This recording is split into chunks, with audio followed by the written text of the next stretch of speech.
A pré-história ela vai ser dividida em algumas etapas, não é isso? A primeira etapa que a gente vai chamar vai ser de Paleolítico, ou seja, a idade da pedra lascada. Definições da pré-história. A pré-história é o período que compreende desde o surgimento do homem até a invenção da escrita. Após a invenção da escrita, a gente deixa de ser pré-história e começa a ser a história dita. Né? Isso é quando o homem deixa registro em palavras, a sua passagem pelo tempo. Até então, outros utensílios vai ser estudado para definir como era essa pré-história, que seria antes da escrita. Que a primeira que a gente viu foi a idade paleolítica. Quais seriam as características dela? Características do período paleolítico. A população era nômade, quer dizer, eles não possuíam moradia fixa, eles andavam de um lugar para outro, onde tinha água em abundância, onde tinha alimentação em abundância, não é isso? Eram caçadores e coletores, quer dizer, eles caçavam a comida e coletavam os alimentos das árvores frutíferas da época, no caso, né? Outra característica, habitavam em cavernas ou cabanas feitas com galhos e folhas de árvores. Eles não tinham uma moradia fixa, eles mudavam com o passar do tempo. Quando aquela comida estava escassa num determinado local, eles iam para outro, né? Viviam sempre em bandos, em comunidades, mas eram comunidades pequenas, eram em torno de 25 a 30 pessoas, de acordo com os estudiosos. Outra característica, estabelecer-se com o tempo uma divisão do trabalho. Os homens ficavam encarregados da caça e da pesca, tarefas bem mais arriscadas, né? E as mulheres coletavam os frutos e as raízes para a alimentação desse pequeno grupo.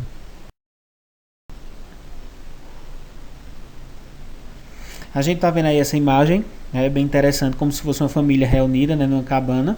E diz assim, ó, nesse período o homem conseguiu manipular o fogo para preparar os alimentos e defender-se contra animais ferozes, iluminar a noite e se proteger do frio e habitar regiões frias. Quer dizer, ao pouco o homem ele vai criando e se adaptando ao meio. E a gente traz essa primeira característica aí do período paleolítico, a dominar o fogo. O homem começa a dominar o fogo, que vai trazer vários benefícios para ele, para a comunidade. Eu queria que vocês prestassem atenção nessa pintura aí, não é isso? Essas pinturas a gente vai chamar de pinturas rupestres, é isso? São as artes que a gente encontra até hoje em alguns sítios arqueológicos, em algumas cavernas, não é isso? Que era o meio de comunicação desses povos primitivos, desses povos da pré-história. Aí nesses lados diz assim, ó, a arte rupestre, desenho pré-histórico, era composto por desenhos e símbolos feitos nas paredes de cavernas ou nas pedras. E esses desenhos eram a maneira deles se comunicarem, já que não existia um padrão de linguagem, né? Não existia um desenho de linguagem igual para todos. Então, eles usavam os desenhos para comunicar. Então, eles tentavam relatar coisas do seu cotidiano, o que é um pouco difícil hoje para a gente relatar o que seria, né? Hoje os historiadores trabalham com dedução, eles acham, eles acreditam, eles deduzem que sejam algo, mas eles não têm certeza, por causa dessas pinturas, porque cada grupo vai ter algo específico.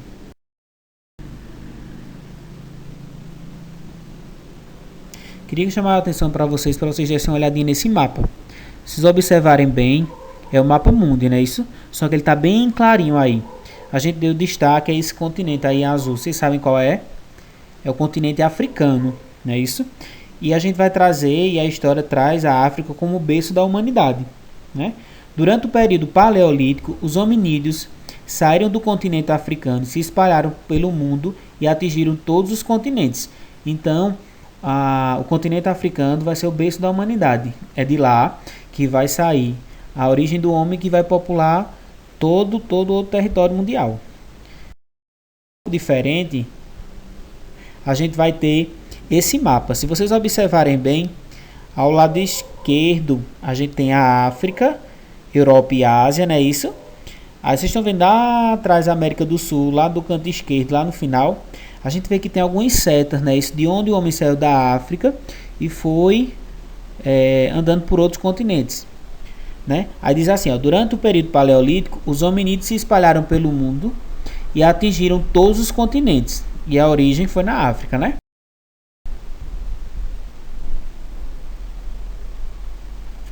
Esse mapa aqui é bem interessante. É quando se quem prestou atenção no outro está falando um pouco de como esses homens conseguiram chegar no nosso continente, que é a América do Sul. Isso a gente tem um ponto A, o ponto B e o ponto C. E para esse slide eu digo assim, as possíveis rotas para a ocupação da América.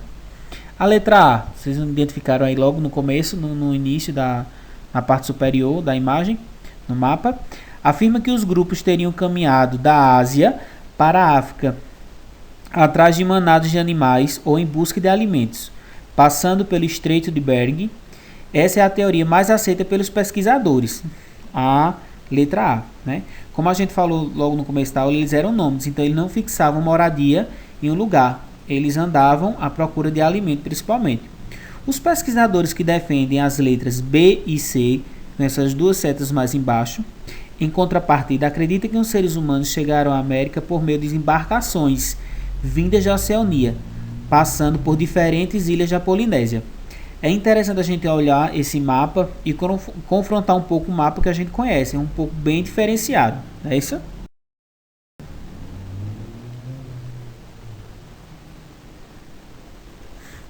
Então, provavelmente o continente americano tenha sido povoado por duas correntes migratórias. Quais seriam? Primeiro, os povos negroides, que seriam os negros da África, e os povos mongoloides, que seriam asiáticos, como japoneses e chineses. Devido ao uso de diferentes armas, os povos mongoloides se impuseram e exterminaram os povos negroides. A gente observa aí algumas características, não é isso? Desses dois povos que provavelmente popularizaram o nosso continente. Outra coisa bem interessante, eu queria aqui chamar a atenção para esse crânio, né? Isso, uma cabeça aqui do lado esquerdo da tela, né? Isso aqui, essas outras imagens é uma projeção de computador, né? E interessante que o nome desse crânio dessa mulher a gente vai chamar ela de Luzia, os historiadores, né? Que seria a primeira brasileira. Como assim? Vamos ler aqui o slide comigo. Luzia é o nome que foi dado ao mais antigo fóssil humano já encontrado no Brasil e nas Américas. O crânio, pertencente a uma mulher com traços negroides, que viveu há mais de 11 mil anos e foi descoberto em uma gruta na região da Lagoa Santa, em Minas Gerais, em 1975. O crânio de Luzia é fundamental para se compreender como ocorreu a ocupação do continente americano. Vocês estão observando aí os traços, no caso, não é isso? Essa outra aqui imagem, que seria de outros povos também que povoaram o nosso Brasil. Diz assim, ó, além do povo de Luzia, existem outros grupos, né? Outros dois grupos, os homens de Umbu e os homens de Conchas. Os homens de Umbu viviam nas florestas do sul e do sudeste.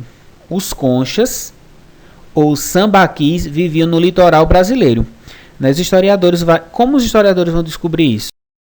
Principalmente dos sítios arqueológicos, que é essa imagem que eu trago para vocês aqui. Se vocês observarem, tem vários crânios, várias peças, né? Vários utensílios. Então, os historiadores vão observar como essa população, como era que esses povos viviam nessa época.